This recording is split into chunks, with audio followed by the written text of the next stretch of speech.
ကဲကျွန်တော်ချစ်မိဖေများကျွန်တော်မူရင်းမူလရွာမြေစစ်လေးပေါ့နော်ဒီခြံလေးနဲ့မိတ်ဆက်ပေးမယ်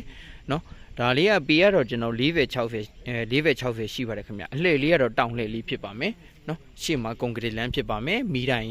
လည်းရှိပြီးသားဖြစ်မယ်နော်ဒီရှေ့မှာဒီမှာမီးတိုင်နော်ဒီမှာမီးတိုင်ရှိပြီးသားဖြစ်မယ်နော်ဒီမှာဒီထီကတော့ရောင်းကွက်ထွက်တာရှားတယ်ပေါ့လေနော်မြေမျိုးဖားကတော့မူလရွာမြေလေးဖြစ်ပါတယ်ဖကဝါရောင်ဝင်းဝိုင်းထဲမှာ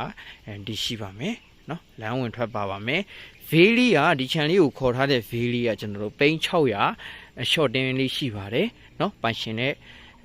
ရှော့တင်းလုပ်လို့ရပါတယ်နော်ဗေးတန်းလေးလည်းမဖိုးဘူးခင်ဗျရွာမြေစစ်လေးလည်းဖြစ်မယ်နော်ကဲပေးရ40-60အလှည့်လေးကတောင်လှည့်ဖြစ်ပါတယ်နော်